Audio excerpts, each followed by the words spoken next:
श्री वल्लभाधीश की जय। जय श्री कृष्ण वाल्हा वैष्णवो। श्री वल्लभना चरणों मारा दंडवत प्रणाम। आजे आपणे एक वार्ता वासुदेवदास सारस्वत ब्राह्मण नामना वैष्णवनी सांभळीशुं। जो तमे मारी चेनल ने सब्सक्राइब ना करी होय तो आजे ज मारी चेनल ने सब्सक्राइब करी लेजो अने बेल आइकोन चालू करो, जेथी तमने आवनारा प्रेरणादायक अने जीवन परिवर्तनकारी किस्साओनी माहिती मळती रहे।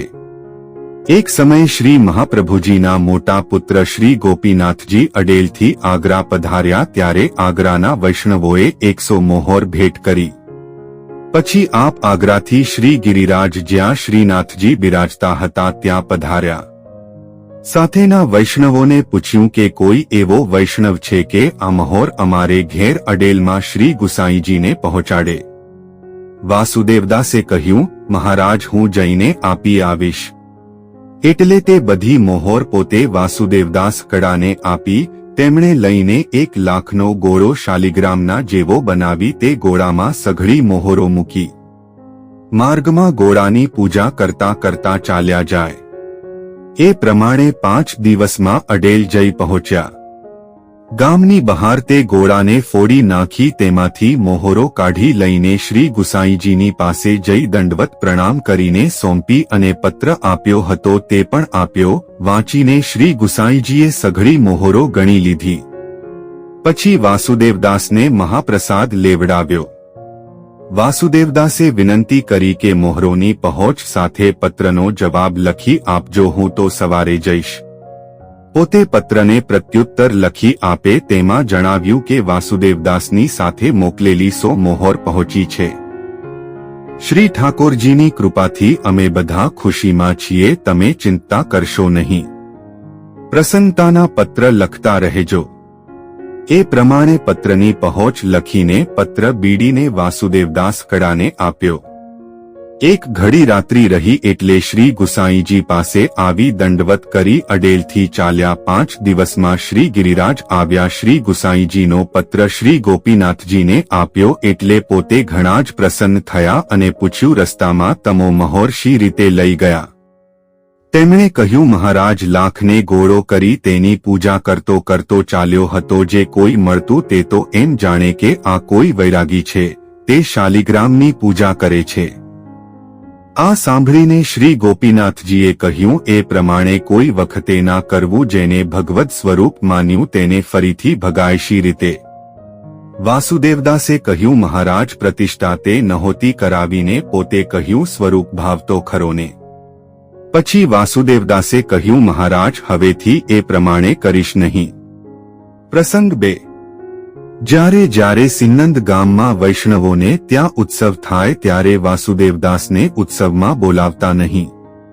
એક વખતે સિન્નંદના સઘળા વૈષ્ણવો મળીને શ્રી ગોકુળમાં શ્રી ગુસાઈજીના દર્શન કરવા આવ્યા હતા। તે વખતે સમય જોઈને વાસુદેવદાસે વિનંતી કરી કે મહારાજ આ વૈષ્ણવો મને ઉત્સવમાં કેમ બોલાવતા નહીં હોય? શ્રી ગુસાઈજી તે વખતે બોલ્યા નહીં, પણ સઘળા વૈષ્ણવો જ્યારે ત્યાંથી વિદાય થયા ત્યારે તેમાંથી 4 મુખ્ય વૈષ્ણવોને રાખી શ્રી ગુસાઈજીએ પૂછ્યું કે તમે અમારા વાસુદેવદાસને ઉત્સવ કીર્તનમાં કેમ બોલાવતા નથી? તે વૈષ્ણવોએ વિનંતી કરી કે મહારાજ મોટા ઉત્સવમાં બોલાવીએ છીએ પણ નાના ઉત્સવમાં બોલાવતા નથી, કારણ કે જો એ ભૂખ્યા રહે તો દોષ લાગે। શ્રી ગુસાઈજીએ આજ્ઞા કરી કે તમે બંધારણ બાંધો। 100 વૈષ્ણવને બોલાવવા હોય તો 50 વૈષ્ણવો બોલાવવા અને વૈષ્ણવોને બદલે 1 વાસુદેવદાસને બોલાવવા। 50 વૈષ્ણવોને બોલાવવા હોય તો રપ વૈષ્ણવો બીજા અને 1 વાસુદેવદાસ। 25 વૈષ્ણવો બોલાવવા હોય તો 13 વૈષ્ણવો બીજા અને 12 વૈષ્ણવોમાં 1 વાસુદેવદાસ। 10 વૈષ્ણવો બોલાવવા હોય તો 5 વૈષ્ણવો બીજા અને 1 વાસુદેવદાસ। એ પ્રમાણે 10 વૈષ્ણવો સુધીમાં વાસુદેવદાસને અડધા વૈષ્ણવોને બદલે બોલાવ્યા કરજો। તેમ છતાં ભૂખ્યા રહેશે તો તે દોષ તમને લાગશે નહીં। મારી આજ્ઞાથી તમને કંઈ બાધ નથી। એ વાસુદેવદાસ શ્રી મહાપ્રભુજીના પરમ કૃપાપાત્ર સેવક છે, તેથી એમને બોલાવ્યા વિના ઉત્સવ કરશો નહીં।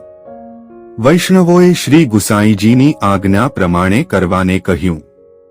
કેટલાક દિવસ ત્યાં રહ્યા પછી પોતાને ગામ સિંહનંદ આવ્યા. ત્યારથી તે વૈષ્ણવો વાસુદેવદાસને દરેક ઉત્સવમાં બોલાવતા. શ્રી ગુસાઈજી વાસુદેવદાસને શ્રી મહાપ્રભુજીના સેવક જાણી તેમના ઉપર સદૈવ કૃપા કરતા. આ વાસુદેવદાસ સારસ્વત બ્રાહ્મણ શ્રી મહાપ્રભુજીના સેવક એવા પરમ કૃપાપાત્ર ભગવદીય હતા. આ વાર્તામાંથી આપણે શીખીએ છીએ કે ભગવદ સ્વરૂપના બહાને પ્રપંચ કરીને મહોરો લઈ ગયા એ ઘણો મોટો અપરાધ હતો, પણ સેવાનું કાર્ય કરેલું તેથી અપરાધ ગણવામાં આવેલો નહીં. જો લૌકિક દ્રવ્ય એ પ્રમાણે લઈ જાય તો મોટો અપરાધ લાગે. માટે ભગવદ સ્વરૂપના બહાને લૌકિક કાર્ય કરવું નહીં. વાસુદેવદાસે ઉત્સવમાં મહાપ્રસાદ લેવાની ખાતર સ્વાર્થ બુદ્ધિથી શ્રી ગુસાઈજીને વિનંતી કરી નહોતી, પણ ઉત્સવના અપૂર્વ આનંદનો ભાગ લેવા ખાતર જ વિનંતી કરી હતી. જય શ્રી કૃષ્ણ. વાલ્હા વૈષ્ણવો, શ્રી વલ્લભના ચરણોમાં મારા દંડવત પ્રણામ.